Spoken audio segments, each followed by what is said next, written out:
అనగనగా ఒక ఉల్లిపాయంత ఊరు. ఆ ఊరిలో గుమ్మడికాయలాంటి గుడిసె ఇల్లు ఉండేది. ఆ ఇంట్లో ఒక యాపిల్ లాంటి అందమైన అమ్మాయి ఉండేది. ఒకరోజు ఆమె పనసకాయలాంటి పొలంలో పనిచేస్తూ ఉండగా ఆమెకు దానిమ్మకాయలాంటి డైమండ్ దొరికింది. ఆ దానిమ్మలాంటి డైమండ్ తీసుకొని ఇంటికొచ్చింది. ఆ డైమండ్ను బీరకాయలాంటి బీరువాలో పెట్టి తాటికాయంత తాళం వేసింది. ఇదంతా దొండకాయలాంటి దొంగోడు చూస్తూ ఉన్నాడు. ఆ తరువాత యాపిల్లాంటి అమ్మాయి బయటకు వెళ్ళింది.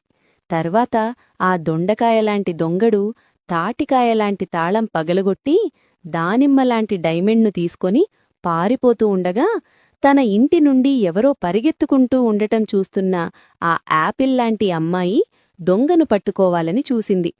కాని దొంగ ఆమెకు దొరకకుండా పారిపోయాడు. తరువాత యాపిల్లాంటి అమ్మాయి ఇంటికి వచ్చి బీరకాయలాంటి బీరువాను చూసింది. దానికి వేసిన తాళం పగిలి ఉండటం చూసి బాధపడి నడుచుకుంటూ పుచ్చకాయలాంటి పోలీస్ స్టేషన్కు వెళ్ళింది. అక్కడ పొట్లకాయలాంటి పోలీస్కు జరిగిందంతా చెప్పింది. వెంటనే ఆ పోలీసు లవంగల్లాంటి లాఠీ పట్టుకుని జీడిపప్పులాంటి జీపు వేసుకుని బయల్దేరాడు. కొంత సమయం తర్వాత అడవిదారిలో ఒక దొండకాయలాంటి దొంగ దొరికాడు.